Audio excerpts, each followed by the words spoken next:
लातूर जिल्ह्यातील सर्व भूमिपुत्र अधिकाऱ्यांचा सत्कार लातूर जिल्हा जंगम समाज संघटनेच्या वतीने आज या ठिकाणी संपन्न होत आहे। या कार्यक्रमासाठी उपस्थित असलेले आपल्या सर्वांचे प्रेरणास्त्रोत आपले गुरु श्री श्री श्री 1008 जगद्गुरु डॉक्टर मल्लिकार्जुन विश्वनाथ शिवाचार्य महास्वामीजी,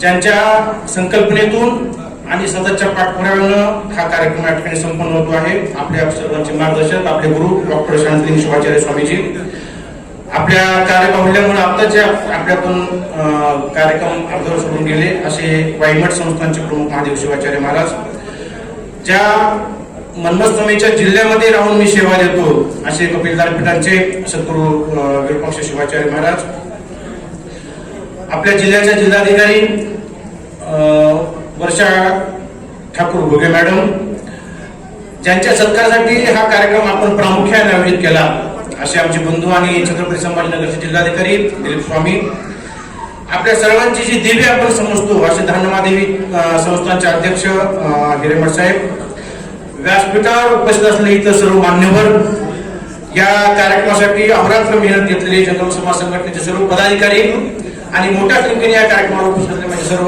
माता बंधू आणि भगिनींनो, आयोजकांनी मला 5 मिनिट वेळ दिला तर त्याचपूर्वी माझं भाषण संपणार आहे, कारण माझ्यानंतर अनेक बहुमूल्य असं मार्गदर्शन या ठिकाणी आपल्याला मिळणार आहे।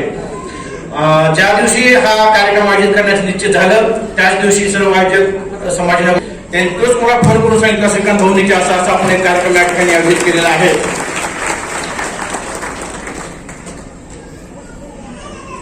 त्या दिवशी मी त्यांना असं म्हणालो होतो की मी आता लातूरचाच रहिवासी आहे, मला परत सत्कार करण्याची गरज नाही।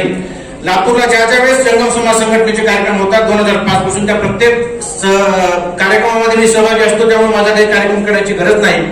पण दुसऱ्या आयोजकाचा असं मत होतं की साहेब तुम्ही जरी भूमिपुत्र असाल तरी सुद्धा तुम्ही एक अधिकारी आहे, तरी सर्व अधिकाऱ्यांसोबत तुमचा सत्कार करावा अशी सुधीरची इच्छा होती। त्यामुळे खरं तर मी फेटा बांधणार नव्हतो। मॅडम मी लातूरचा रहिवासी आहे, माझ्याकडे मतदान ओळखपत्र आहे, तर घर सुद्धा मी बांधलंय, परंतु हे परत मला पाहुणे करून टाकतात सुधीरजी, त्यामुळे मला कधी नाराज थोडा होतो मी, परंतु आता फेटा बांधलाच आहे तर त्या फेट्याला त्या सत्काराला उत्तर देणं हे माझं कर्तव्य आहे, म्हणून मी सत्काराला उत्तर देण्यासाठी या ठिकाणी उभा आहे। 2-3 महत्वाच्या बाबी मी सांगणार आहे की कुठलंही मार्गदर्शन किंवा असं 10 मिनिटाचं 1 तासाचं 2 तासाचं मार्गदर्शन करून कोणी अधिकारी होत नसते किंवा कुठल्या व्यक्तीला त्यापासून प्रेरणा मिळत नसते। की स्पर्धा परीक्षा असो किंवा कुठले क्षेत्र असो, त्या क्षेत्रामध्ये मोठं होण्यासाठी त्याच्या लहानपणापासून त्याच्या वडिलांनी केले सत्कार, त्याच्या जवळची परिस्थिती, त्याला जी शिकवण दिली गेली म्हणजे लहान पेपर वाचायचे असो, बातम्या ऐकायच्या असेल किंवा आजूबाजूला कसं वागायचं असेल, तुमचं जे वर्तन लहानपणापासूनचं आहे हे वर्तन म्हणजे तुमचं एक प्रकारचं ट्युशन असतंय आणि त्यामुळे तुम्हाला लहानपणापासून जसं घडलं जात आहे त्या पद्धतीने तुम्ही मोठेपणी स्पर्धा परीक्षेमध्ये यशस्वी होता। त्यामुळे जर कुणाला असं वाटत असेल की आज सगळ्यांनी फेटे बांधले आणि या ठिकाणी सगळ्यांनी मार्गदर्शन करावं तर ते शक्य होत नाही, परंतु या सर्वांच्या सत्काराच्या माध्यमातून आपण फक्त एक गोष्ट साध्य करू शकतो की आजचे सर्वजण व्यासपीठावर फेटे बांधून थांबलेले आहेत किंवा खाली बसले ते आपल्या क्षेत्रामध्ये उत्तम कामगिरी केलेली आहे आणि निश्चितच सर्व पालकांना किंवा जे त्याच्यासोबत जे लहान मुलं असतील त्यांना हे एवढं वाटणं स्वाभाविक आहे की आपल्या मुलाने सुद्धा असंच कुठल्या तरी क्षेत्रामध्ये भरीव कामगिरी करावी आणि त्यांचा सुद्धा आज ह्या सर्व मान्यवरांसोबत सत्कार व्हावा अशी इच्छा जागृत जरी झाली सर्वांच्या मनामध्ये, लहान मुलांच्या मध्ये, तरी मला वाटतं की आज सर्व जो सत्कार झाला त्याचं फलप्राप्ती झाली असे या ठिकाणी मला म्हणावंसं वाटेल आणि नेमकी हीच भावना कुठल्याही सत्काराच्या प्रसंगी आयोजकाच्या मनामध्ये असते। 2004-5 पासून मी लातूर संपर्कामध्ये आहे। दरवर्षी आपण जंगम समाज मेळावा साजरा करतो, वेगवेगळ्या माध्यमातून सर्वजण एकत्र येतो, सर्व आयोजकांना मी त्यांच्या नावासह ओळखू शकतो आणि मला वाटतं की ज्या ठिकाणी एखादा समाज जास्त संघटित होतो किंवा चांगलं काम करू शकतो, आता औषधकर महाराजांनी तुम्हाला फोडलं त्या विषयाला म्हणून मी थोडंसं त्याला पुढे नेतो की त्यावेळेस काही गोष्टी श्रेयवादाची लढाई असेल किंवा दुसऱ्याला न देखवण्यामुळे असेल की काही ठिकाणी मग थोडंसं त्यामध्ये सुद्धा गडतटपणा किंवा काही गोष्टी म्हणजे स्पष्ट सांगण्याची गरज नाही त्या होऊ शकतात। माझी लातूरमधील किंवा जिल्ह्यातील सर्व समाज बांधवाला हा जो नम्र विनंती आहे की पूर्ण महाराष्ट्रामध्ये पुण्याची संघटना आपलं काम बघायला लातूरमध्ये येते, त्यामुळे लातूरमधल्या सर्व समाज बांधवांनी ही जी आपली एक संघपणा आहे तो असाच कायम ठेवावा आणि उत्तरोत्तर तो प्रतिबंध करत न्यावा अशी इच्छा या ठिकाणी मी व्यक्त करतो आणि निश्चितच मी लातूरचा रहिवासी किंवा स्वामी म्हणून तेवढा अधिकार मला निश्चितच आहे।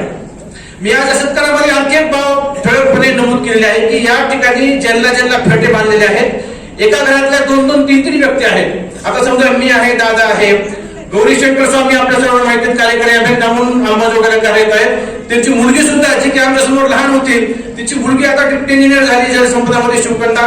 कुठं आहे ती? तिची मुलीचा आपण सत्कार करतोय. राजछोटी स्वामी आहेत डिप्टी इंजिनियर, त्यांचा मुलगा अखिल भारतीय अभियांत्रिकी सेवेमध्ये निवड झाला.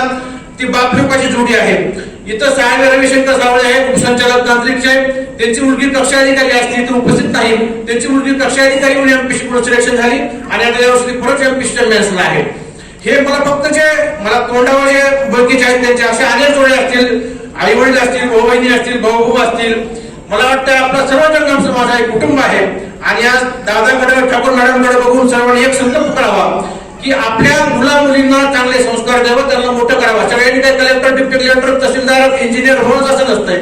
तुम्ही ज्या क्षेत्रामध्ये काम करताय त्या क्षेत्रामध्ये इंग्लिशमध्ये एक म्हण आहे, फ्लोरिश प्लॅन्टेड. म्हणजे तुम्हाला जिथे कुठे तुम्हाला बीजरोपण झालेलं आहे, कुणी समुद्रवाणी समजा चांगले शेतकरी आहेत, कुणी औद्योगिक उद्योगपती आहेत. श्रीकांत भाऊ सारखे आता एक नाव असं आहे की अंगावरच्या कपड्याने श्रीकांत भाऊ मुठेड सोडून लातूरमध्ये आले आणि आज लातूरमधल्या सगळ्यात मोठे उद्योगपती होऊन बसलेले आहेत. तर त्यांचा सुद्धा आपण सर्वांनी आदर घ्यावा. मला एवढंच म्हणायचं की आज या ठिकाणी आपण सर्वांनी संकल्प करूया की आपल्या सर्व समाज बांधव जिथे कुठे असतील त्यांना आपण मोठं व्हावं आणि हे मोठं होण्यासाठी आपण सर्वांनी आपल्या जेवढं काही म्हणजे आपल्या ओळखी पाहिजेचा, पैशाचा, आपल्या साधन संपत्तीचा उपयोग करून देता येईल तेवढा लाभ करून द्यावा.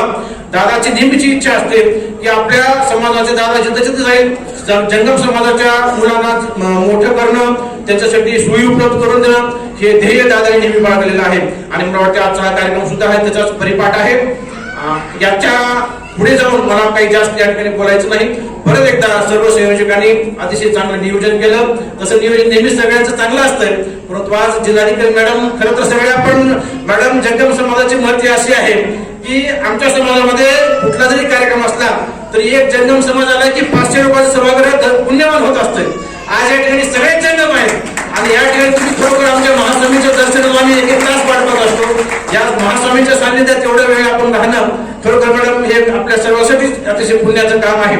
मी इथं आल्यापासून जिल्हाधिकारी मॅडमला आमच्या मार्गदर्शक असं म्हणतोय, परंतु जिल्हाधिकारी मॅडमच्या मार्गदर्शनाखाली काम करण्याची संधी मला अजूनही मिळाली नाही. निवडणुकीनंतर मॅडमला विनंती आहे की माझा स्वजिल्हा आहे, निवडणुकीनंतर तशी संधी मला उपलब्ध होऊन द्यावं अशी या सर्वांच्या माध्यमातून आपल्याला विनंती करतो. आणि परत एकदा आयोजकांनी मला या ठिकाणी सत्कार केला त्याबद्दल ज्यांचे या ठिकाणी सत्कार झाले या सर्वांच्या वतीनं मी आपलं या ठिकाणी मनपूर्वक धन्यवाद व्यक्त करतो आणि परत एकदा आयोजकांचं मनापासून अभिनंदन करतो आणि या ठिकाणी थांबतो. धन्यवाद. स्वामी सर.